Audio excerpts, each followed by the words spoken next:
Shalom, c'est BroLife, votre ami, votre frère selon la terre et votre frère selon l'âme, si nous avons la même âme ou la même provenance, l'éternité. Je vais partager avec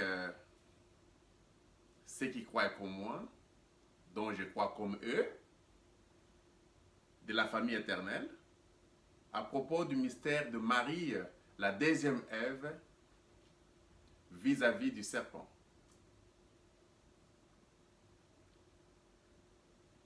Les gens pensent que nous blaguons lorsque nous parlons du mystère de la semence du serpent. C'était la base.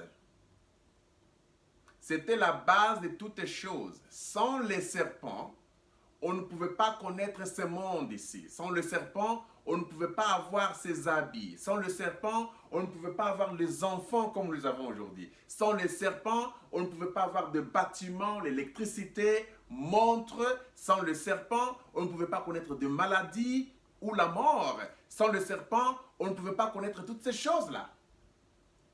Parce que même Lucifer était incapable de se connecter à la race humaine. La seule façon que Lucifer devait se connecter à la race humaine, il fallait qu'il puisse s'incarner dans le serpent. Donc, pour parler du serpent ici, comme nous croyons déjà, que le serpent est l'esprit humain. Ce sont les pensées humaines dans lesquelles nous trouvons l'imagination, le raisonnement, la raison, la conscience et l'émotion.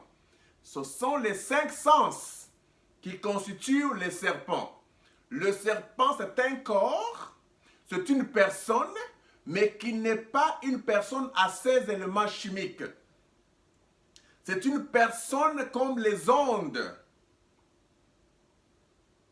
C'est de l'intelligence. Le serpent, c'est l'être intelligent qui parle du serpent, parle de la ruse. La ruse n'est pas physique. Qui parle du serpent, parle de l'intelligence. L'intelligence n'est pas physique. Qui parle du serpent, parle du raisonnement. Qui parle du serpent, parle de la conscience.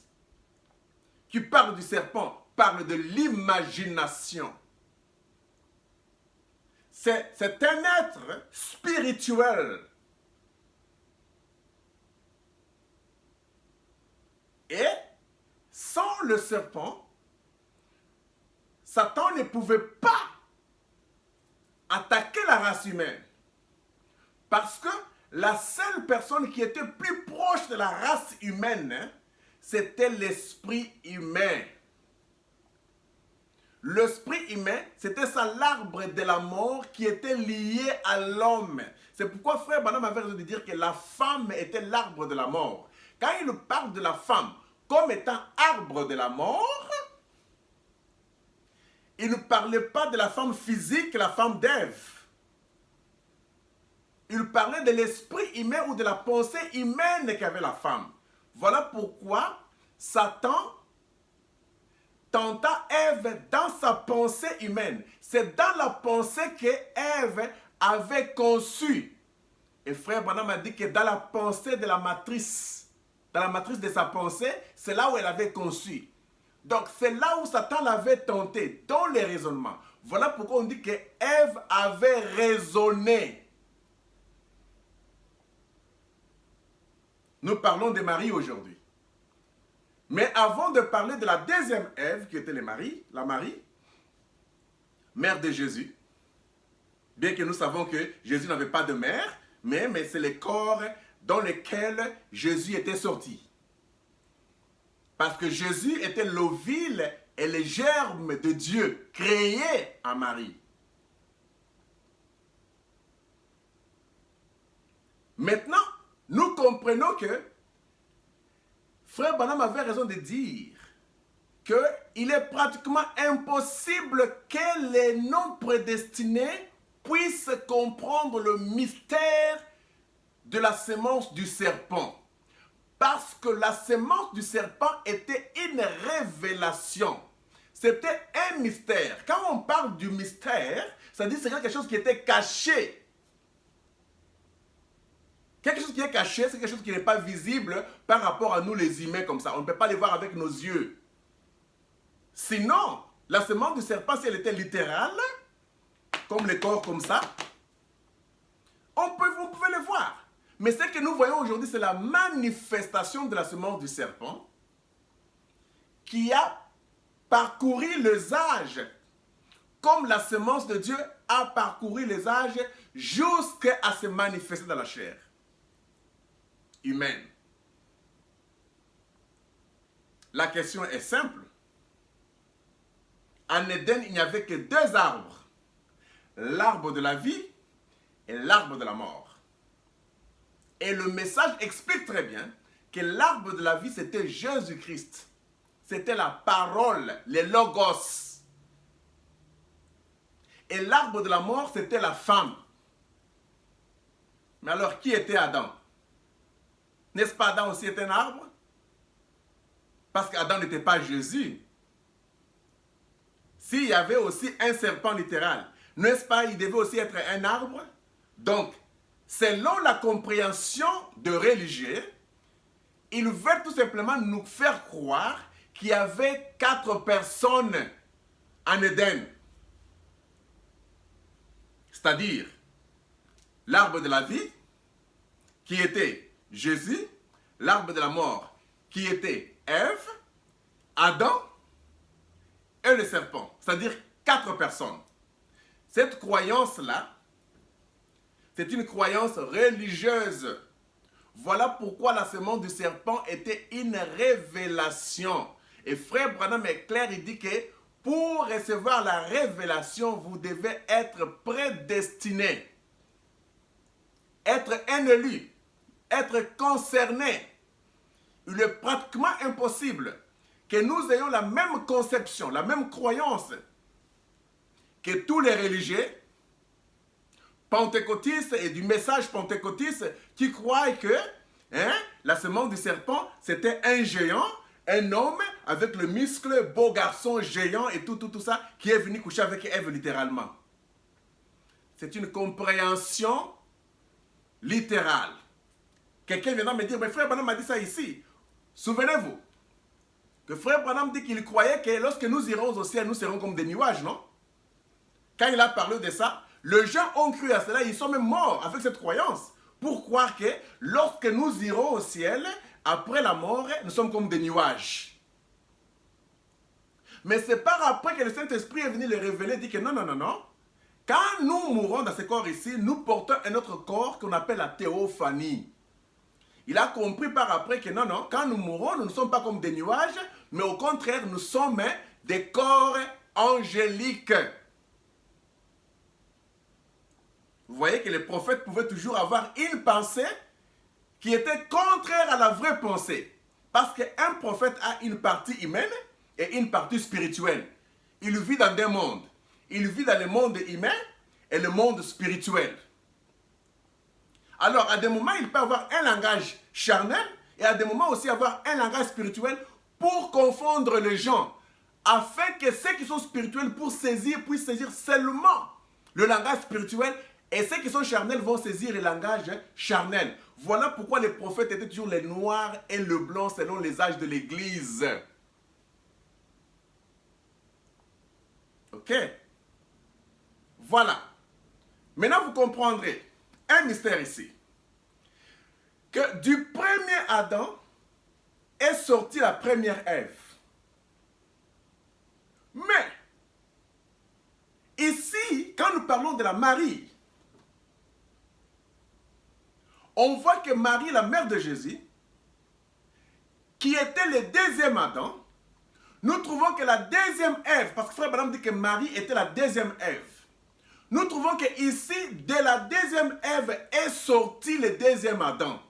Cependant que, au commencement, c'était d'Adam qui était sorti la première Ève. Mais ici, ça change. Ça devient maintenant la deuxième Ève. c'est elle qui gardait le deuxième Adam. Donc, le premier Adam était comme le père de la première Ève. Parce que c'est du premier Adam que la première Ève est sortie. Mais ici, c'est différent. Ici, c'est de la deuxième Ève que le deuxième Adam sort. Pourquoi? Parce que nous comprenons que l'Ancien Testament était l'ombre du Nouveau Testament. Et quand on parle de l'ombre, Frère Branham était clair, il dit que si vous voyez l'ombre d'un chien, et après vous voyez la réalité sortie comme un homme, il dit ça, ce n'est pas possible. Si l'ombre était le chien, la réalité devait être aussi un chien. Si l'ombre était un homme, vous êtes sûr que non, l'ombre là c'est un homme. La réalité sera toujours un homme. Si l'ombre était un arbre, ça ne peut pas sortir une maison. C'est l'arbre qui va se manifester. C'est-à-dire que l'arbre est caché quelque part, mais le soleil qui a la lumière frappe et reflète maintenant l'image de l'arbre caché dans l'ombrage. Et on comprend, on dit, ah, ce qui est caché là, c'est un arbre. On a déjà au moins l'idée, mais on ne connaît pas la couleur de l'arbre, on ne connaît pas la vraie vie de l'arbre, parce que la couleur ne se manifeste pas dans l'ombre, mais la couleur se manifeste dans la réalité. La couleur de la réalité, c'est quand les sceaux ont été révélés et que nous avons vu toutes choses face à face et nous avons compris la réalité aujourd'hui. Entre parenthèses, je parlais à un bro, je disais, vous voyez que tout ce que nous voyons ici aujourd'hui, ce sont les choses qui se sont déjà passées depuis des millions et des milliards d'années. Ce n'est pas aujourd'hui que moi je parle comme ça. J'ai parlé il y a des millions avant même que les temps commencent. Jésus était mort avant même que le temps commence. Nous étions sauvés avant même que le temps commence. On était justifiés, sanctifiés, avant même que Adam et Ève ne commencent dans le domaine physique.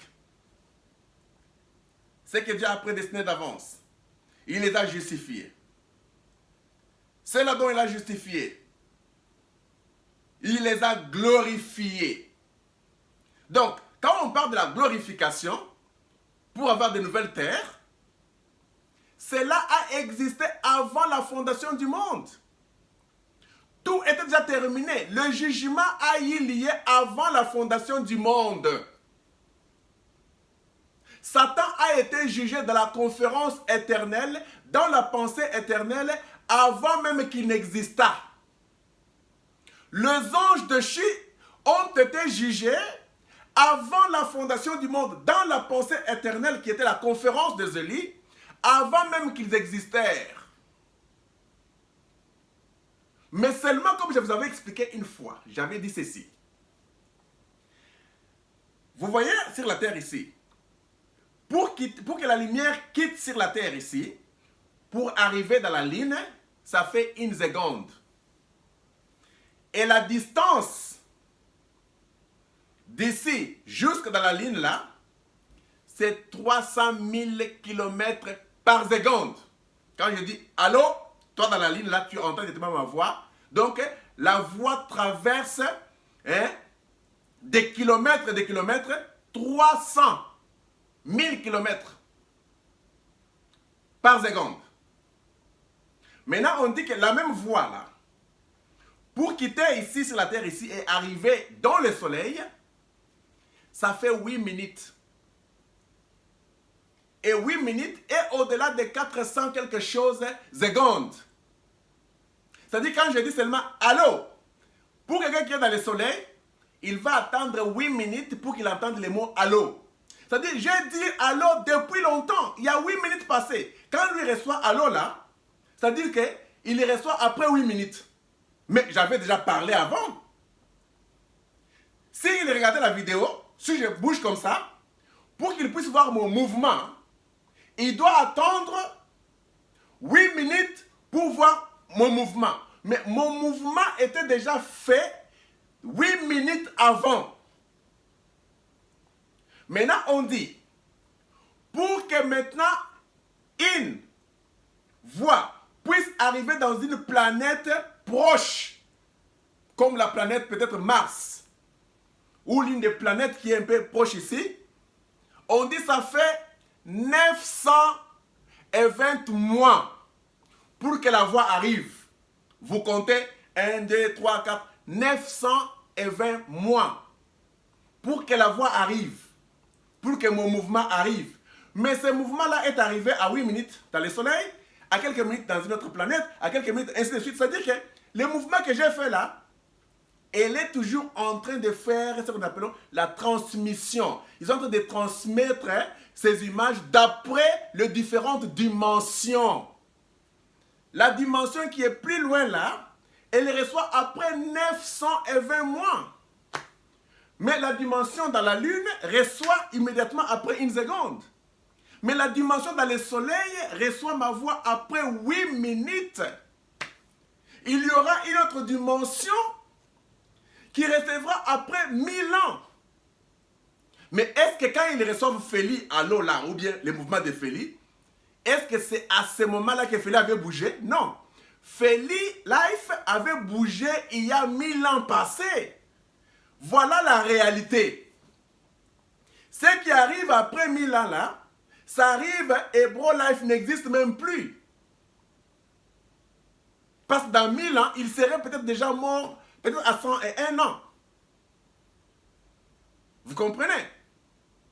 Donc, c'est pour dire que quand les choses se sont passées dans l'éternité, on a commencé maintenant à projeter cela dans des dimensions différentes. Et Adam et Ève étaient la dimension la plus dernière, la plus basse. Nous les humains ici, nous sommes la dimension la plus basse parce que même la création a commencé d'abord dans les domaines des animaux et l'homme est venu après. Mais par rapport au physique, nous savons que l'homme est le plus élevé par rapport aux animaux. Dans la chair. Pour vous dire que tout ce que vous voyez aujourd'hui, les sceaux révélés, les sceaux étaient révélés depuis l'éternité. Pour que ça soit scellé, c'était ouvert. Nous savions ce que c'était les sceaux. Nous connaissions les sceaux. Nous connaissions la semence du serpent. Nous connaissions Ève. Nous savions que Ève devait tomber. Donc Ève était tombée dans notre pensée d'ailleurs. Tout était déjà fait. Jésus était déjà mort avant la fondation du monde. Il a sauvé avant la fondation du monde. Il a guéri avant la fondation du monde. Il a ressuscité avant la fondation du monde. Tout s'est passé avant. Des milliards avant même qu'on puisse compter 1. Avant même le temps. Donc ne vous en faites pas. Le problème du jugement, c'est du passé. Pas seulement hier en 63. Pas seulement les quelques années passées, ici des 100 ans ou 100 ans ou je ne sais pas combien d'années. C'était réglé. Mais ça c'est arrivé seulement dans la dimension charnelle, en retard, par le temps de Branham. Septième chiffre, la dernière dimension. Les reflets a frappé là-bas et les gens ont dit, oh, il y a eu le jugement. Toi, tu pars en enfer. Toi, vous jugez selon la chair. Mais la chose était déjà faite depuis des milliards et des milliards d'années avant même le temps. Vous comprenez? C'est-à-dire que tout était d'abord spirituel. Tout ce qui est dans le temps, ce sont des illusions. Ce ne sont pas des réalités. Le jugement d'Adam et Ève était une illusion. C'était juste un reflet de quelque chose qui s'était déjà passé dans l'éternité.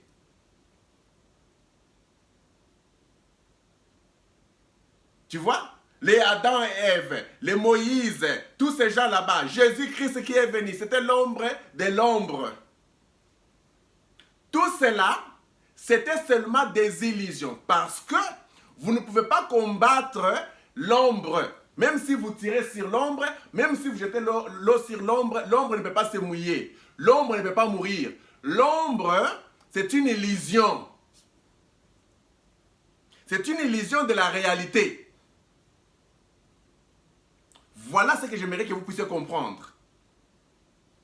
Quand vous retournez au commencement, et avant le commencement, à ce moment-là, on va parler. Et nous retournons maintenant à Marie. La question était simple. Quand on dit que Dieu est juste et son jugement est juste et équitable, c'est-à-dire que Dieu ne peut pas juger Ève, elle qui a connu le serpent physique selon les religieux. Mais quand la deuxième Ève vient, pour faire ce que la première Ève avait échoué, elle n'a pas le serpent physique. Ou soit vous me direz que Joseph était le serpent physique. Le serpent, c'est un esprit qui travaille avec la tête. Voilà pourquoi, frère Branham dit toujours que Satan a choisi la tête, le nord, et Dieu avait choisi l'est, le cœur. Les raisonnements, c'est toujours dans la tête. Les imaginations, c'est toujours dans la tête. Vous voyez? Mais Satan, il part aussi dans le cœur. Parce que la pensée est toujours dans le cœur. Quand frère Branham faisait le discernement de pensée, du cœur, il ne faisait pas le discernement de pensée de tête. Non, non, non, non. Satan, lui, habite là. Juste à côté là, Dieu est. Si Dieu est le blanc, Satan est le noir. Ils sont tous là dans le cœur. Il y a deux pensées. Maintenant, Dieu lui travaille, non avec la tête, il travaille toujours dans le cœur ou ce que nous appelons la chambre de sécurité. C'est ce que Frère Branham dit, la chambre de sécurité, où il y avait tous les éléments, Dieu contrôlait, c'est la chambre de contrôle, où Dieu contrôlait toutes les choses à partir du cœur. Mais Satan, lui, influençait la tête, où se trouvait le serpent, vous comprenez?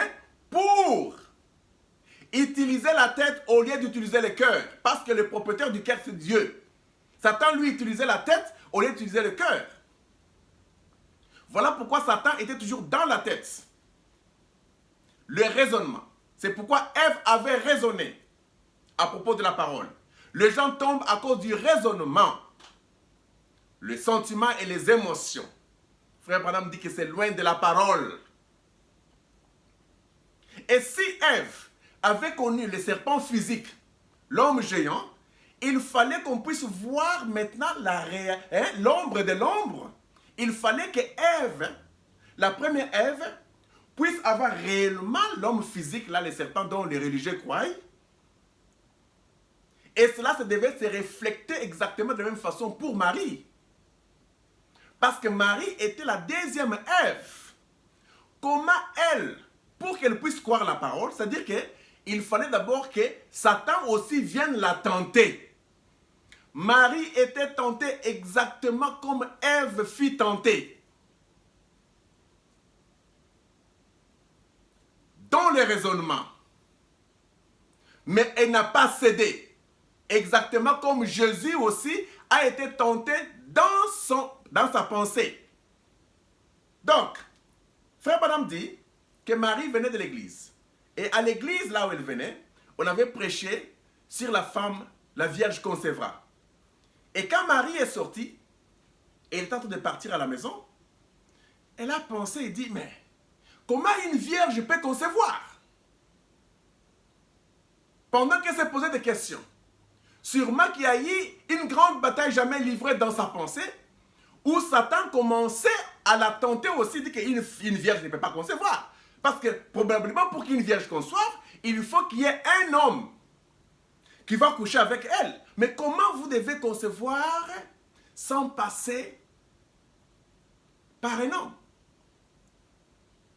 Mais elle crut la parole. pendant qu'elle disait toujours non, parce que Dieu a promis qu'une vierge concevra, c'est-à-dire que c'est la vérité, une vierge devait concevoir. Elle n'a pas cru qu'elle devait coucher avec un homme, parce qu'elle était couverte du Saint-Esprit. Elle était couverte de l'onction, de l'ombre de la parole. Mais elle n'a pas rejeté la parole. Elle a cru à la parole dans sa pensée. Elle a vu l'ange venir dans sa pensée. Cet ange-là n'était pas physique comme ça. Quand on parle d'une vision, parce que Marie avait vu une vision. Une vision, quand Frère Branham vous dit que je voyais une vision, il pouvait me mordre pour savoir si c'est vrai ou faux. Il pouvait se mordre, mais il sent la douleur, mais il voit la vision. C'est différent avec les rêves. Marie a vu la vision. Donc, dans sa pensée-là, elle a vu l'ange. L'ange Gabriel, c'est Christ. Christ était connecté en elle. C'est dans sa pensée que Christ l'a dit. Gabriel l'a dit. Que vous concevrez. Vous êtes bénis. La grâce est sur vous. Marie avait une grâce particulière. Parce que cette fois-ci, c'est la deuxième Ève qui devait même racheter Adam. Qui devait ramener Adam. En elle, deuxième Adam, pour sauver l'humanité de Zélie. Comme le premier Adam était perdu par la première Ève, il fallait que le deuxième Adam puisse venir par la deuxième Ève pour maintenant faire son travail du rachat. Du premier Adam est sortie la première Ève. Mais de la deuxième Ève est sorti le deuxième Adam. Comme on dit toujours, du plus fort est sorti le plus doux. Du lion est sorti le miel. Vous comprenez la parabole? Donc ça c'était Adam. Et vous comprendrez dans le mystère que qui vient avant? Celui qui vient avant, c'est toujours celui qui est dans. Ça, c'est un mystère de renversement. Parce que pendant que Dieu a formé Adam, Ève était dedans déjà. Mais Adam était en train de marcher, donner les noms aux animaux en faisant toutes choses. C'est pendant que Ève était toujours en lui. Jusqu'à ce qu'il a reçu la révélation de ce qu'il avait toujours avant. Voici, chair de ma chair, l'os de mes os. Mais avant, pendant qu'il s'inquiétait, il n'avait pas encore la révélation qu'il avait Ève en lui. Il était double.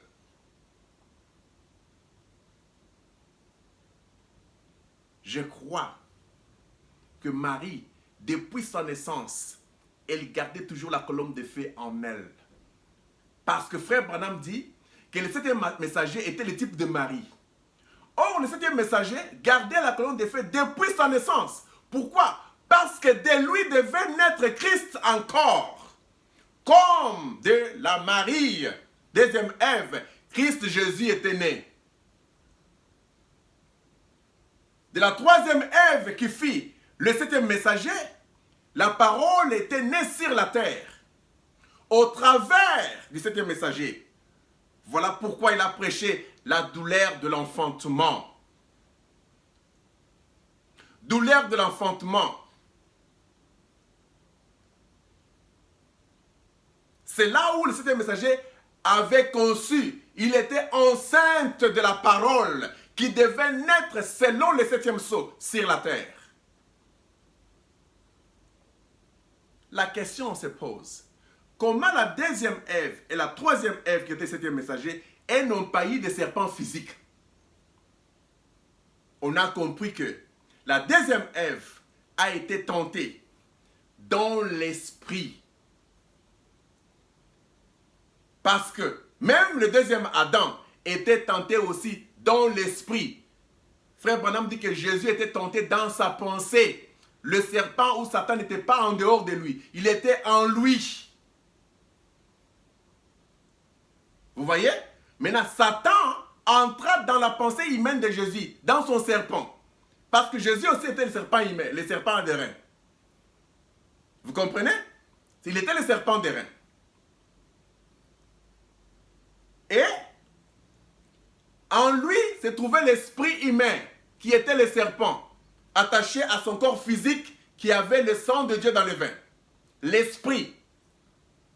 Bon, comprenons un peu une chose. Quand on dit que le sang du serpent était compatible au sang d'Adam, qu'est-ce que vous comprenez par là? Quand on parle du sang, Frère Branham parlait sur les signes. Il dit le sang qui nous a sauvés, ce n'était pas le sang chimique. Ce n'était pas le sang littéral de Jésus là, qui a sauvé les gens sur la terre. Mais la vie qui était dans le sang, c'est ce que nous appelons le sang. Parce que la vie qui était dans le sang littéral, c'est ce que nous appelons le sang. Quand on dit que le sang d'Abel a parlé, ce n'était pas le sang rouge.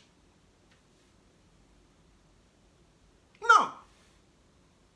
Et quand on dit que le sang du serpent était compatible au sang d'Adam, c'est-à-dire que la vie du serpent, la pensée humaine, était compatible à la vie d'Adam, qui était la parole, ok, que Adam avait. C'est-à-dire, Lucifer et la parole étaient très compatibles. Ils n'étaient pas exactement la même chose, mais ils étaient compatibles. C'est-à-dire que Lucifer était égal à Dieu, sauf la création. C'est-à-dire que Lucifer était compatible à la parole. Pourquoi? Parce qu'il pouvait aussi se transformer en l'ange de la lumière. Il pouvait se faire parole. Il pouvait prendre le visage de Jésus. Il pouvait faire toutes choses, mais il ne pouvait pas créer. C'est pourquoi le sang, ce n'est pas le sang chimique. N'allez pas prêcher des choses charnelles. N'allez pas parler des choses religieuses. Parlons mystère, parce que la part de l'épouse, ce sont les mystères. Aujourd'hui, nous devons comprendre que l'épouse ne croit qu'au mystère sur mystère, mystère sur mystère. Donc, la compatibilité du sang du serpent et le sang d'Adam, ça montre tout simplement que le serpent avait Satan en lui et Adam avait Dieu en lui. Satan, qui était la vie du serpent, et la colonne de feu qui était la vie d'Adam, le deux était compatible parce que le sang, c'est la vie. Donc, on parle seulement de la vie du serpent. Donc, les raisonnements, c'est proche à la parole. C'est pourquoi on dit qu'il faut tirer attention avec les soi-disant croyants. L'esprit humain est tellement proche de la parole, avec les raisonnements, avec la lecture, avec la compréhension humaine, avec les imaginations d'un homme géant et tout ça, c'est proche de la parole. C'est ça Judas, à côté de la parole, à côté de la réalité. Mais ce n'est pas la réalité, c'est une illusion. C'est un mensonge. Il n'y a pas eu du serpent physique comme ça. Non. Quand on dit que le sang du serpent était compatible au sang d'Adam, pourquoi vous croyez alors que le sang c'est l'esprit? Mais pour le serpent, vous croyez que le sang c'est littéral. C'est une confusion. Quand on parle du sang, on nous a révélé ce que c'est le sang aujourd'hui. Le sang c'est la vie. Le sang ce n'est pas le sang chimique. Donc quand on dit que le sang du serpent était compatible au sang d'Adam, c'était la compatibilité du Lucifer par rapport à la parole. C'était l'ivraie et le bleu. L'ivraie et le bleu sont les deux semences dans les champs, parce qu'Adam était les champs. Mais il y avait deux semences dedans. Et les deux semences étaient compatibles. Voilà pourquoi on ne pouvait pas arracher l'autre semence avant que l'autre ne puisse être mûr. On a laissé les deux grandir ensemble. Pourquoi? Parce qu'il y avait une compatibilité. Voilà pourquoi Satan pouvait se présenter devant Irénée comme Jésus, exactement comme Jésus en toutes choses, avec la voix et toutes choses. Mais seulement, il renverse la parole, il met la couronne. Irénée regarde, il dit que non. Il viendra avec la couronne à la fin de toutes choses, pas maintenant. Il a compris que c'était Satan. Mais il y avait une compatibilité. C'est ce que j'aimerais que vous puissiez comprendre. Voilà ce que je voulais vous faire voir. Que la deuxième Ève, elle n'est pas tombée. Elle a été aussi tentée dans l'esprit. Elle a vu la vision. L'ange lui a dit, non, tu vas concevoir. Elle a cru à la parole. Elle a conçu. Il n'y a pas eu un ange en dehors comme ça. Non. Tout s'est passé dans la pensée. Mais la pensée vierge. Parce que même Joseph a vu l'ange venir dans les songes. C'était toujours spirituel. Donc dans les songes, quand vous voyez dans les songes là-bas, les songes n'est pas un monde littéral. Il a vu Gabriel venir dire que n'abandonnez pas de prendre votre femme Marie. La question se pose. Si Ève, la première Ève, avait conçu Jésus par la parole, est-ce que, après avoir mis Jésus au monde, est-ce qu'elle pouvait encore connaître Adam selon la chair? La réponse est non. Parce que le sexe littéral est entré après avoir tombé et rejeté la parole. C'est comme ça que l'acte sexuel littéral a eu lieu. Si Ève avait conçu Jésus, Adam ne pouvait plus déposer sa semence naturelle en Ève. Parce que la semence spirituelle était déjà dedans et devait se manifester et devenir chair. Et maintenant, nous voyons Marie qui a accompli la promesse que Ève n'a pas accomplie. À vous la réponse. Est-ce que Marie devait avoir des enfants après avoir connu la vérité, après avoir accouché Jésus, Dieu lui-même, dans la chair humaine? Est-ce que Joseph devait passer par Marie encore avec le sexe littéral? Est-ce que Joseph devait entrer et se pénétrer en Marie, là où Dieu est sorti, là où Dieu restait pendant 9 mois, là où la colonne de feu restait des années et des années, là où la femme a accompli ce que personne sur la terre avait accompli? Marie a amené le rachat du monde. Par Marie, le corps littéral de Dieu, selon la pensée éternelle, s'est manifesté et elle est sortie par l'appareil féminin d'une femme. Est-ce que après cela, Joseph devait coucher avec elle? Ce n'était pas possible. Mais quelqu'un est venu pour me dire, mais il est écrit dans la Bible que, n'est-ce pas Marie sa mère? N'est-ce pas les 4 fils ici sont ses frères? Mais nous connaissons que le mystère dit que Joseph était veuf, père de 4 enfants, qui étaient 4 garçons, et 2 filles. Ça, c'est frère Branham qui vous dit ça. Que Joseph était veuf, père de 45 ans. Il avait 4 garçons et 2 filles. Les 4 garçons, selon la Bible, il n'y avait pas les mots cousin, il n'y avait pas les mots demi-frère, il n'y avait pas de mots comme ça. Ce sont eux-là qui étaient le frère de Jésus. Marie n'a pas eu d'autres enfants. Si elle a eu d'autres enfants par Joseph, elle briserait l'écriture selon le commencement où Ève ne devait pas avoir des enfants littéraux avec Adam après avoir reçu Jésus, conçu Jésus et mettre au monde Jésus. Ça ne pouvait être que la continuité de Jésus sur Jésus, Jésus sur Jésus. C'est là où les gens sont tombés. Et la troisième Ève, quand elle est venue, qui était William Marion Branham, elle n'a pas aussi raisonné à la parole, elle a cru. Et Branham dit que quand je conduisais, Satan entra dans ma pensée, il commença à me parler. Il me disait ceci, l'écriture dit ceci, l'écriture dit cela. Et je lui ai dit arrière de moi. Il a rejeté Satan. Satan est entré aussi dans la pensée de la matrice de William Branham. On a compris que le serpent n'était pas littéral. Sinon l'ombre, par Marie, on devait voir le serpent littéral.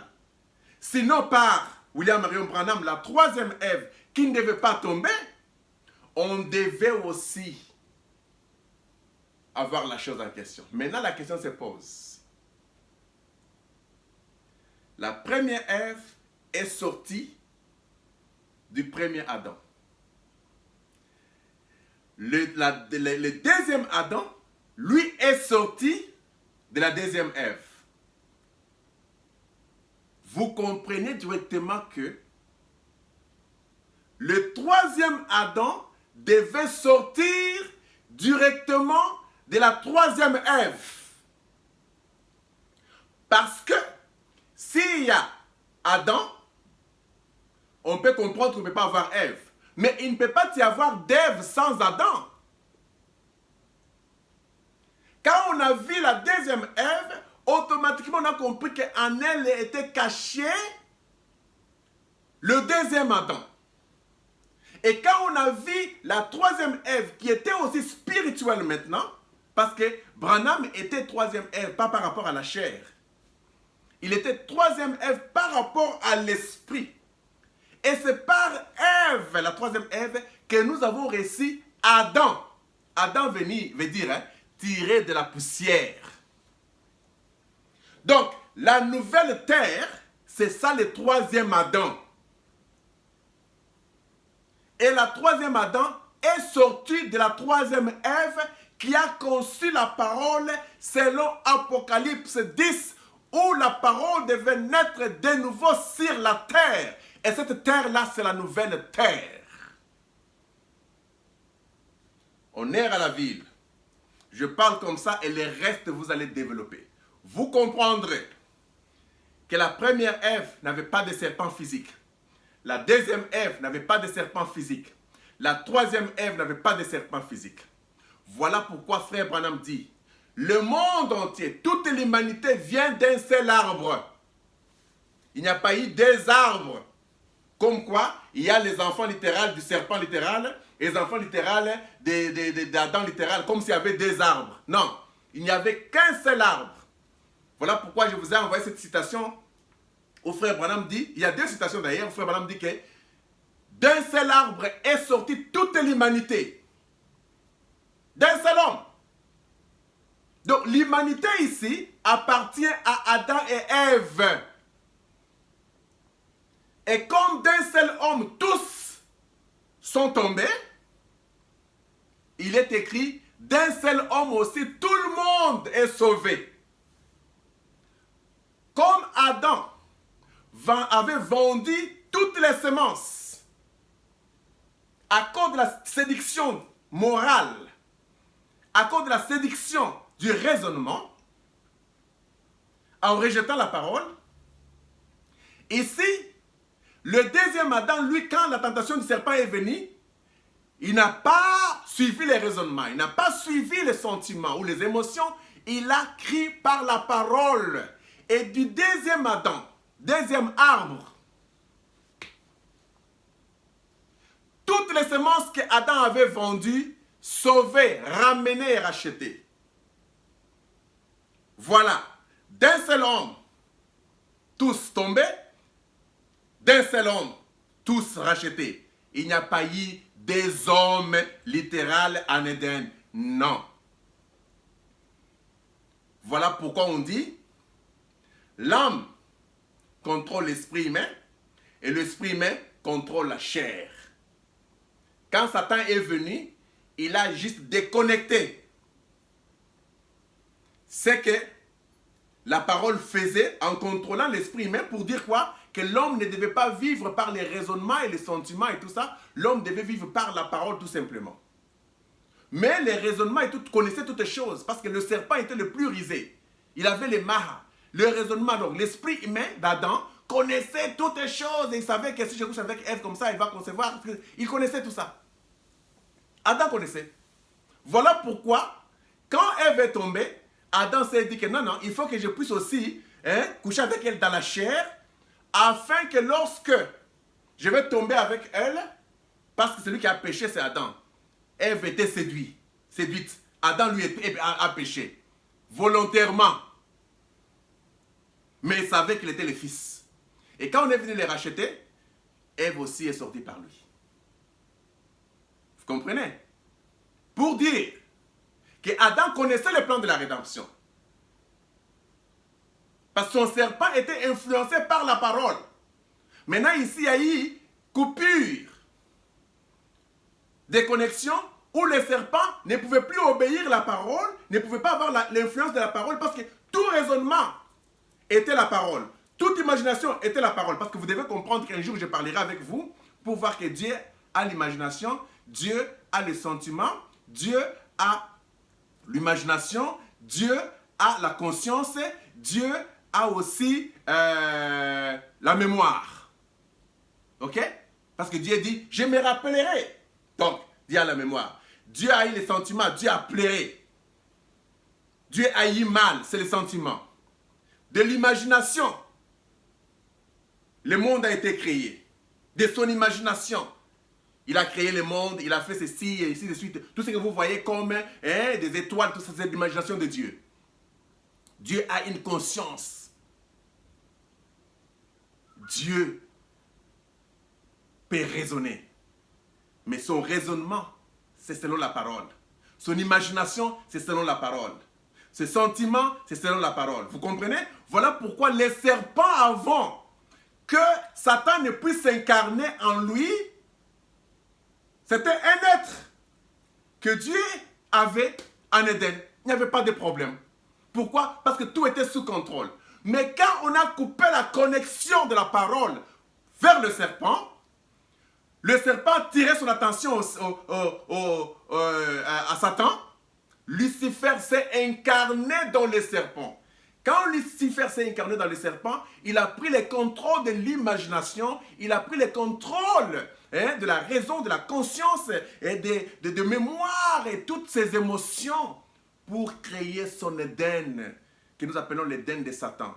Les habits que nous avons ici. Tous ici, nous sommes l'Éden de Satan. Tous les corps ici sont les Adams de Satan.